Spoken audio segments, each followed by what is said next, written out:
श्रीमान असीम गोयल जी हमारे बीच में पहुंचे, एक बार जोरदार तालियों से आगे मेरा निवेदन मंडल अध्यक्ष महेश शर्मा जी से, भाई विपिन जी से और प्रमोद शिवाजी से फूलों पर गुलदस्ता देके मंत्री जी का स्वागत और अभिनंदन करें। प्रताप नगर से भी मेरा निवेदन है कि उनका सम्मान करें।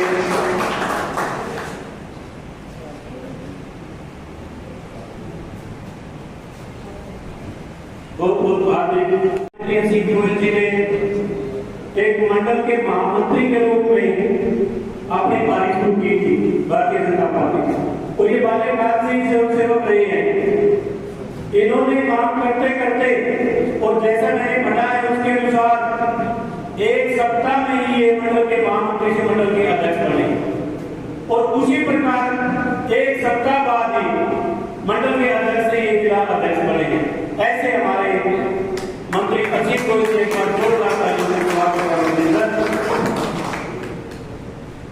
इन्होंने, मैं एक और बताना चाहूंगा कि जो पटना प्रमुख सम्मेलन करवाया था वो प्रदेश के अंदर ही नहीं पूरे देश के अंदर सबसे टॉप का करवाने का काम किया था। ऐसे संगठन में गढ़े हुए निकले हुए ऐसे खिलाड़ी के मानता हुए वाले मंत्री थे, और अम्बाला के अंदर विश्व का पहला बेटी बचाओ बेटी पढ़ाओ जो लोग बनाया था वो माननीय मंत्री जी ने बनवाने का काम किया था। इसके लिए मैं आपको बधाई देता हूं मंत्री जी। सैकड़ों बेटियों की शादी करवाने का काम मंत्री जी ने किया है, और 2014 से लेके और आज तक दूसरी बार एमएलए बने और आज मंत्री के रूप में हम सबके बीच में हैं। मैं बरवाड़ा की इस सरकारी की तरफ से आपका हार्दिक स्वागत और अभिनंदन करता हूं। जैसा कि मंत्री जी ने समय दिया कि मेरे प्रवास में सात जिला के अंदर उस नियमित मेरी ड्यूटी लगी कि जिला अध्यक्ष कहीं किसी काम से गई हुई थी बहन आशा जी, उन्होंने कहा कि भाई साहब इनके प्रवास के कार्यक्रम मंत्री जी के आपने देख रहे हैं, तो उस नाते मेरी ड्यूटी लगी तो मैंने सोचा क्यों नहीं हम बरवाड़ा के अंदर मंत्री जी का नाम लेना कार्यक्रम मंत्री जी का यहाँ करवाए। तो उस नाते आज मंत्री जी हम सबके बीच में आए हैं जिनका मार्गदर्शन हमें मिलेगा, और मैं मानता हूँ कि इस प्रकार के इंसान का मार्गदर्शन हम सब कार्यकर्ताओं के लिए प्रेरणा का स्रोत रहेंगे। हमें प्रेरणा मिलेगी कि किस प्रकार से संगठन को आगे बढ़ाना है।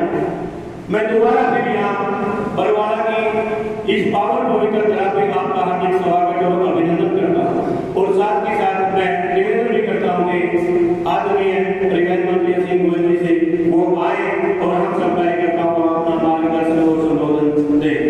आदरणीय असीम गोयल जी। ये बरवाड़ा वालों के पास मैंने सुना यहाँ का दूध दुपेड़े कूड़े बड़े मशहूर हैं, तो भारत माता की आज की इस कार्यकर्ता प्रवास मीटिंग में मंच पर उपस्थित आदरणीय मंडल अध्यक्ष महेश शर्मा जी, जिला के उपाध्यक्ष रणधीर जी, सम्मानित मंच और सम्मानित सभी कार्यकर्ता साथियों, सर्व समाज से आए हुए सभी प्रभुजन जो यहाँ उपस्थित हैं, आज मेरा बड़ा सौभाग्य है ये जिला प्रवास के नाते जो सब मंत्री को कहा गया कि आप एक एक दिन सप्ताह के अंदर अलग जिलों में जाके कुछ कार्यक्रम करने के लिए पार्टी ने कहा।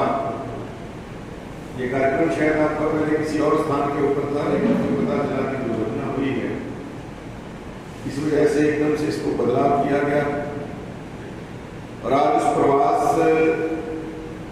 का जो मेरा पहला दिन है, उसके पहले कार्यक्रम में मैं आप सबके बीच में उपस्थित आया हूँ। मेरा सौभाग्य है। और जैसा मैं समझता हूँ कि वो धरती है जो हरियाणा की लड़ाई का फैसला करती है। साथ जीत, ये वो जिले हैं जो राजनीतिक रूप से बहुत आगे रहे हैं, ना केवल राजनीतिक रूप से सूझबूझ के नाते भी, और अपना वोट किस तरीके से कहां देना और किस नाते से किसको लेकर आना, ये आप लोगों की बड़ी विशेषता रही है। लेकिन एक चीज मैं सारे मामले में देख पा रहा हूं कि आपका आशीर्वाद भारतीय जनता पार्टी को जिले में बराबर कई और सीटों पर मिलता रहा है। यहाँ पिछली बार थोड़े से शायद 38 वोट से विधानसभा में भारतीय जनता पार्टी पिछड़ी है। है जी 3800 यानी 2000 वोट का मामला। और अभी शायद मुझे कई जानकारी है कि लोकसभा में हमने इस विधानसभा को जीता है। और इस नाते ये भारतीय जनता पार्टी के लिए एक आशीर्वाद देने वाली विधानसभा हो सकती है। आप सब कार्यकर्ताओं की, आप सब प्रबुद्धजनों की मेहनत से। और यहाँ पर भारतीय जनता पार्टी ही क्यों, मेरे से पूर्व प्रदेश जी ने मेरा बताया, कार्यकर्ता, देखिए ये भारतीय जनता पार्टी के अंदर ही संभव है। क्योंकि बूथ स्तर पे काम करने वाला कार्यकर्ता आज प्रदेश का मुख्यमंत्री बन के बैठ सकता है। आदमी नायक विश्व के सबसे बड़े, एक बूथ स्तर पे काम करने वाला कार्यकर्ता पार्टी का प्रदेश अध्यक्ष हो सकता है। आदमी मोहनलाल गौरवी जी इसके सबसे बड़े उदाहरण है।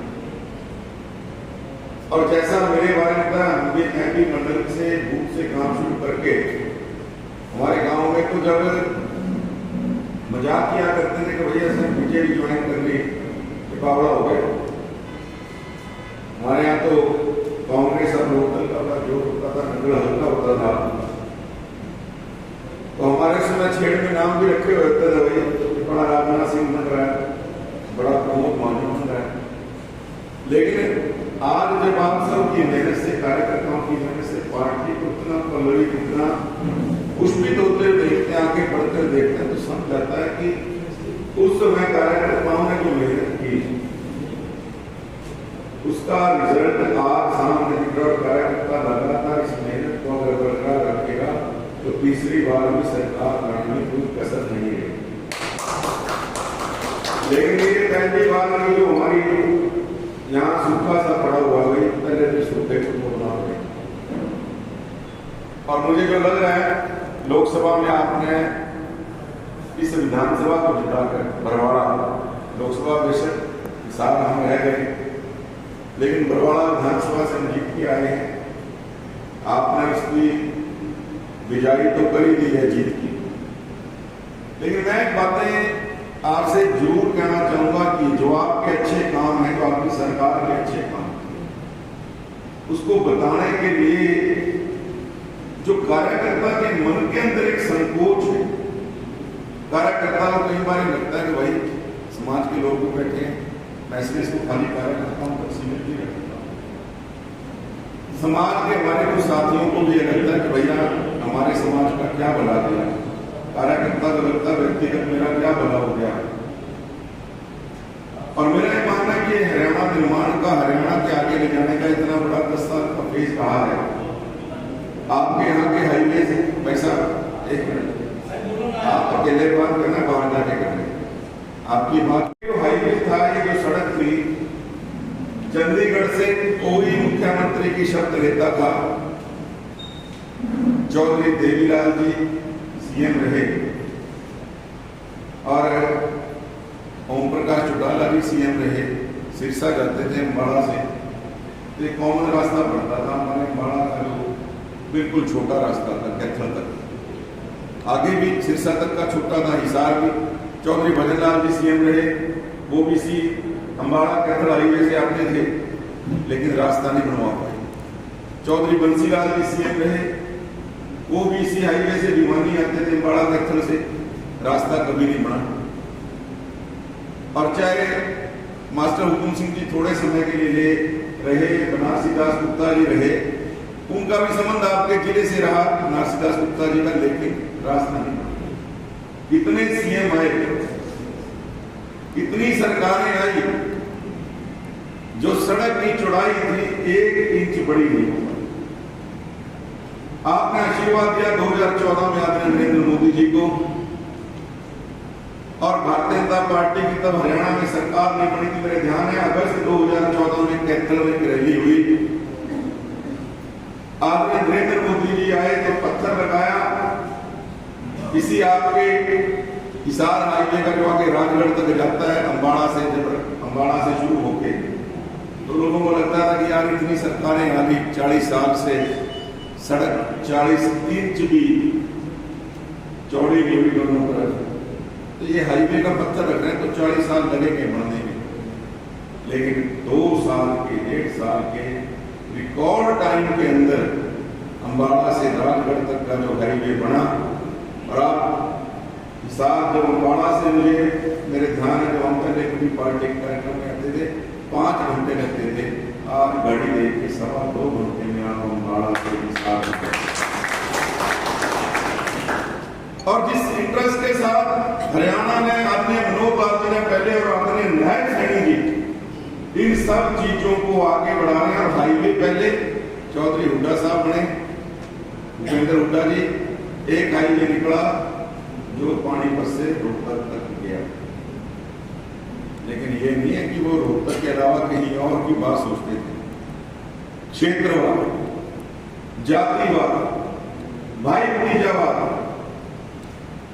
मुझे किसी कार्यकर्ता ने बताया, मैं नाम नहीं लूंगा, हमारे यहाँ एक अधिकारी है, HCS अधिकारी, उसने कहा कि मेरी शादी हो रखी है बहुत बड़े राजनीतिक घराने में कांग्रेस के, और मुझे बुला के ये कहा गया भाई तेरे को HCS लगा देंगे, लेकिन हमारी एक लड़की है, अभी पहले उससे शादी करनी पड़ेगी।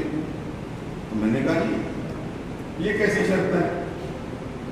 बोले भाई लड़की है तो शादी करनी पड़ेगी, तो तेरी पक्की है ये HCS की सीट। अब बोला जी मैं तो ऐसे ही खाली खाने घूमता था, तो मैंने तो कहा HCS में ना लगे, कोई बात नहीं। मैंने देखा जी लड़की का वजन 110 किलो, और बोला जी मैं था 72 किलो का। मैंने कहा कोई बात नहीं भाई, मेरे पास इतने नोट तो है नहीं कि मैं पैसे लेके नौकरी लग लूँ, भाई शादी करा के नौकरी मिल रही है, नौकरी मिल रही है और लड़की घर भी बस रहा है, तो ठीक है भाई। बोला ये ऐसे नौकरियां मिलती है, बिल्कुल बड़े घराने का दामाद है, और आज नौकरी कैसे मिल रही? आज आपका ठीक है, मैं मानता हूं भाई हमारे कई कार्यकर्ता सब ठीक है देते हैं जी, मारी रहेगी, लेकिन इस परिवार ने इकट्ठा 1 लाख रुपया ना देखा हो, उनका बच्चा DSP लग जाए, इंस्पेक्टर लग जाए। मुझे ध्यान है कमलपाल जी ने एक बार किस्सा सुनाया, बोले भाई प्रोफेसर लग गया लड़का, मेरा प्रोग्राम था, बोले 13-14 प्रोग्राम थे गाँव के, वो बेचारे लड्डुओं का टोकरा लिए आ गए, और मैं जिस प्रोग्राम में जाता था वो थोड़ा सा फासला रह जाता था, मुझे 6-7वें प्रोग्राम में उन्हें पकड़ा जाता। बोले ये लड्डुओं का टोकरा है, हमारा लड़का नौकरी लगा है, पुराने गांव से आए हैं, और माँ बाप की आंखों में आंसू। बोले मैंने कहा यार तुम रो क्यों रहे? और लड्डू का टोकरा, बोले कि ऐसा है, मंदिर गए थे, मंदिर में भोग लगवाया, उसके बाद आपको प्रसाद देने आए हैं, क्योंकि हमने पूरे परिवार ने कभी 80,000 रुपया इकट्ठा नहीं देखा सालों ने, और हमारे छोटे 80,000 रुपये की महीने की नौकरी। ये बातें जब हम महसूस करते हैं तो हमें लगता है कि हम उसी हरियाणा में रह रहे हैं। 10 साल पहले किस तरह का हरियाणा चल रहा था? जातिवाद के ऊपर, वंशवाद के ऊपर, परिवारवाद के ऊपर, क्षेत्रवाद के ऊपर। आज हरियाणा एक हरियाणवी एक के नाते सारे बैरियर्स को तोड़ने का काम है। लेकिन हम ये बात इसलिए नहीं बताते थे, इसका तजर्बा उल्टा भी होता है। मैं बता रहा हूँ, हमारे यहाँ एचसीएस ऑफिसर लगे 3 और 3 एचसीएस ऑफिसर लगे तो मेरे को फोन आया मनोहर लाल जी का कि भाई चाची उनके डब्बा देके आओ। मेरे मुंह से वही भाई हमने कौन सा सिफारिश करती है, क्या मानता हूँ निकला करता मैं तो आप लगा हूँ। बोले यही तो उसको बताना तू आप भी लगा है, तेरे पढ़ाई पे ही लगा है, तेरी काबिलियत पे ही लगा है, तेरी कोई सिफारिश और पैसे से नहीं लगा। मैं ये तो उसको पता है। बोले नहीं तुम डब्बा लेके जाओ। तो मेरे को ये था मैं जाऊँ ना जाऊँ। मेरे को 9 बजे फोन आया, हमारे पार्टी के सीनियर नेता हैं यमुनानगर के, हमारे दूसरी बार के विधायक हैं आदमी घनश्याम दास जी। बोले भाई साहब घर पे ही हूँ। मैं पढ़ा। बोले नाश्ता कर लिया? मैं कर लिया। बोले मैं बस घर पहुंचने वाला हूँ, आपके 2 मिनट में चाय का कप पीऊंगा, आपके साथ कहीं जाना है। और मुझे ध्यान नहीं, मतलब क्योंकि अचानक से उनका फोन आया। मैं भाई साहब आइए बताइए क्या? बोले ऐसा इनके 3 एचसीएस लगे हैं और अपने को उनके घर डब्बे लेके जाना है, बुक कर डब्बे में लेके आए। मेरे को बड़ा अचंभा लगा। मैं सर रात में मेरी बात हुई मैंने मुख्यमंत्री जी से और उनको बोले यार उनको लग रहा था कि शायद आप जाओगे, और उन्होंने मुझे 11 बजे फोन करके कहा कि घनश्याम जी सारे कार्यक्रम छोड़ो और ये 3 डब्बे और 3 बुके लेके असीम के पास पहुंचो और तीनों के घर जाके। हम चले गए। एक एचसीएस अधिकारी लगी बिटिया, उसके आगे की माँ पढ़ी लिखी प्रोफेसर कॉलेज में, कहने लगे एकदम से, बोले बिटिया तो अभी है नहीं, लेकिन वो रोए। उन्होंने कहा कि हम जब पुरानी सरकार में फ्लाई करते थे, रिटर्न के अंदर मेरी बेटी फर्स्ट आती थी, कभी किसी भी रिटर्न पेपर में मेरी बेटी का नंबर कम नहीं आया, लेकिन इंटरव्यू मेरी बेटी ने 4 बार दिया। इंटरव्यू में इतना उसको पछाड़ देते थे, जो मेरी बेटी लिखने में इतनी इंटेलिजेंट है तो क्या बात करने में उसका हर बार 0 नंबर या 1 नंबर लगता था, 2 नंबर लगते थे। बोले पहली सरकार है कि, और हमने तो आज छोड़ दी थी, लेकिन बिटिया ने कहा मैं एक बार पेपर जरूर दूंगी, और हमें विश्वास हो रहा आज भी हमारी बिटिया एचसीएस लगी। मैं दूसरी जगह गए, वो पुलिस में पहले वो आर्मी से बीआरएस ली थी, पुलिस में सब इंस्पेक्टर थे, 9 गेमों के नेशनल प्लेयर थे। और मेरे ध्यान है वो मेरे पास आए भी थे। वो कहने लगे कि अपनी कैटेगरी में मैं अकेला एचसीएस पढ़ने लायक हूँ, 4 लोग हैं आपकी सरकार में और तीनों बड़े बड़े मंत्रियों के रिश्तेदार हैं। बोला जी मेरी तो जाति भी दूसरी है और आपके मंत्री तीनों पावरफुल हैं। बोला जी मेरी तो कोई पेश नहीं पड़ती। मैंने कहा क्या चाहता क्या? बोला जी मैं चाहता हूं फिर तरीके से आपकी सरकार चुने। मैंने आपने मनोहर लाल जी से बात की तो फिर डांटते बोले तेरे को क्या लग रहा है फिर नहीं चुनेंगे क्या? मैंने कहा सर देखो मेरे मन में जो बात थी अगले ने कहा मैं तो आपको फोन करके बोले इस बात की गारंटी उसको लिख के दे दे कि जो कुछ भी होगा बिल्कुल फेयर तरीके से होगा, मेरे ऊपर कोई दबाव नहीं डाल सकता। मेरा सगा भतीजा भांजा भी हो उसके सामने, अगर मेरिट इस आदमी की मंत्री होगी तो इस आदमी की ही नौकरी लगेगी। और आप यकीन मानना जब उसके घर गए उसकी नौकरी लगी तो वो 3 मिनट तो बोल नहीं पाया। बोला जी मैंने बड़ी सर्विस करी, पुलिस में भी करी, आर्मी में भी रहा, 9 गेमों में मैं नेशनल चैंपियन हूँ।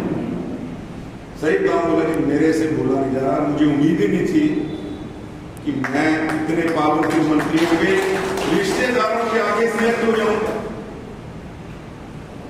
यानी ये मैं आपको एक छोटे से उदाहरण को बता रहा हूं जो हमने महसूस किए, लेकिन ये खाली नौकरी तक सीमित नहीं थी। फेयर सिलेक्शन ये विकास में भी हुआ। पहले क्या जैसे मैंने बताया कि 1 रोड बनी वहीं तक बनी। आज आप हरियाणा के किसी कोने में निकल जाओ, कब कौन सा हाईवे कहां से निकलते हुए कहां जा रहा है अपने को लगता है साल बाद कहीं चक्कर लगाने जाते हैं। यहाँ तो ये सड़कें नहीं थी, ये नया हाईवे निकल रहा है। किस तरीके से भारत को और हरियाणा को आगे बढ़ाया जा रहा है, ये इतना बड़ा उदाहरण। और आपके पड़ोस में मुझे लगता है आने वाले समय में भारत का सबसे बड़ा एयरपोर्ट बनेगा जो साल में बढ़ने जा रहा है। जितनी इसकी जमीन है, घोषणाएं हुई, डेवलपमेंट नहीं हुई, लेकिन आज लगातार छोटे छोटे फेजेस में इसको आगे बढ़ा के, और मुझे उम्मीद है 31 अगस्त तक शायद पहली फ्लाइट यहाँ से आपके हिसाब से जो है वो उड़ देगी आपके हिसार को। यानी भारत के बड़े शहरों की श्रेणी में लाके खड़ा करने की जो कवायद इस समय चली कि भाई चंडीगढ़ से हिसार की दूरी बहुत है, हिसार से दिल्ली की दूरी बहुत है, हिसार अलग से एक दूरी बने। तो राजनीति के नाते दूरी था, यहाँ और भी यूनिवर्सिटीज हैं, सारा कुछ है, लेकिन उस तरीके से यहाँ शहर की सुविधा नहीं, शहर को बड़ा करने का काम किसी ने नहीं किया। ये सारा एजेंडा भारतीय जनता पार्टी की राज्य की सरकार, आदरणीय नायक जी, आदरणीय नूर जी, और मैं आपसे निवेदन इसलिए करने के लिए आया हूं। आप लोगों के ध्यान होगा एक फिल्म आई थी स्लमडॉग मिलेनियर, उसका गाना आज भी हम देशभक्ति के नाते सुनते हैं, जय हो करके उसके बोल हैं। उसको ऑस्कर के लिए नामित किया। या विडंबना सोचिए कि किस तरह की सरकारें यहाँ चलती हैं। ऑस्कर के लिए नामित किया गया तो उसके डायरेक्टर को पूछा गया, मेरे ध्यान में उसका नाम शायद डाउन जेनियल या जैन डाउन जेनियल कुछ करके ऐसे डायरेक्टर भी वो अंग्रेजी बाबू का उनसे पूछा गया कि आपको इतनी शानदार फिल्म आपने बनाई कि ऑस्कर के लिए नामित हो गई, तो आप किसको क्रेडिट देना चाहोगे? बोले मैं क्रेडिट देना चाहूंगा जो मुझे इतनी रियल शूट करने की लोकेशन मिली, मुझे इतने रियल लोग मिले, इतनी रियल स्टोरी मिली। तो उसने कहा जी आप क्या कहना चाहते हो? बोला मुझे कुछ भी आर्टिफिशियल करने की जरूरत नहीं पड़ी, सच में जितनी घोर गरीबी मैं दिखाना चाहता था वो भारत में पहले ही थी, जितने घोर गरीब लोग, वंचित लोग दिखाना चाहता था वो भारत में पहले ही, जिनकी व्यवस्था में सुधार नहीं था। तो मैंने इसलिए कहना चाहता हूँ कि मैं धन्यवाद देना चाहता हूँ सरकार को। सरकार का ऐसा माहौल था कि मैं अपनी फिल्म इतनी स्टीक बना पाया, इतनी रियल बना पाया कि मेरी फिल्म ऑस्कर के लिए नॉमिनेटेड हो गई। और उसमें सरकार थी केंद्र के अंदर यूपीए की, कांग्रेस की सरकार। एक तरह से इतना बड़ा हमारे मुंह के ऊपर तमाचा था कि आपकी सरकारों ने विकास के नाम के ऊपर कुछ नहीं किया, कि जो दुनिया में मैं भारत की गरीबी दिखाना चाहता था और इतनी रियल गरीबी मैंने दिखा दी कि मेरी फिल्म ऑस्कर के लिए नामित हो गई। और आज पिछले 10 साल के अंदर नरेंद्र मोदी जी ने जिस तरीके से विकास की झड़ी लगाई, जिस तरीके से इस भारत को, इस हरियाणा को एक नए बुलंदी तक पहुंचाने का जो सपना, सामाजिक आंदोलनों की बात हो, लगातार वंचित समाज को संचित करने की बात हो, शोषित समाज को पोषित करने की बात हो, लगातार आदरणीय नरेंद्र मोदी जी की सरकार और नायक जी की सरकार जो लगातार काम कर रही है, उनको लेकर अपने को नीचे उतरना। और साथियों, बरवाड़ा इस बार कमल की खेती करे, कमल का फूल यहाँ खिले, इस बात की जिम्मेवारी हम सबकी है। हमें अभी से, हम लोकसभा के चुनाव से विधानसभा के चुनाव में आ गए, अभी कोई इसमें ब्रेक नहीं। हमारा कमल का फूल, और अपने को तो उस कमल के फूल को आके ले जाके अब हर घर में, हर बूथ के हर घर में जाना, यही हमारा संकल्प हो। उनसे बातचीत, उनसे संपर्क, इस नाते हमारी सरकार आगे बढ़े। और इतना ही निवेदन मैंने आपके चरणों में करना था। बातें बहुत सी हैं भाषण देने के लिए, लेकिन आपकी कोई समस्या है, कोई भी साथी अपना रिटर्न में कुछ भी कागज लेके, देखिए जुबानी मेरे को आप दोगे ना तो मैं याद रख पाऊंगा। आप कोई भी समस्या आपकी है, मैं यही बैठा हूँ 10 मिनट, आपकी बिल्कुल समस्याएं जो भी किसी तरह की हैं, आपका ज्ञापन लेके जो मेरे करने लायक होंगे अभी निपटा के जाऊंगा, चंडीगढ़ करने लायक होंगे मेरे जाके वहाँ चंडीगढ़ निपटाऊंगा। और आदरणीय मुख्यमंत्री जी तक आपके कोई कागज देने की बात होगी, आदरणीय मुख्यमंत्री जी तक आपके कागज जो है पहुँचाने का काम करूंगा। लेकिन आपसे एक निवेदन है कि अपने इस अभियान, सरकार बनाने के अभियान को हम आज से, अभी से ही स्टार्ट करें। इतना ही कहते हुए आप सबका बहुत धन्यवाद। भारत माता की जय।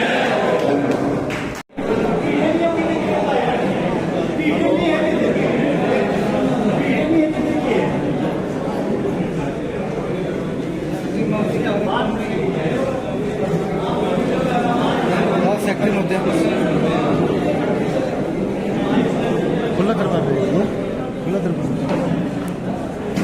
वेट किया। दूर बैठी यार, दूर थोड़ी होगा। 16 तारीख को मेरी 10 किलोमीटर की पहचान लगी। 16 तारीख को ऊपर से रेड्डी में जाना था।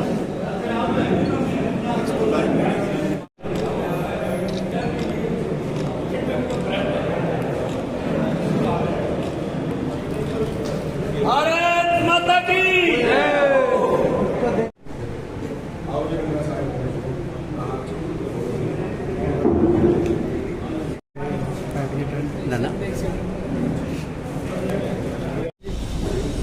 ठीक है जी। बस करीब है।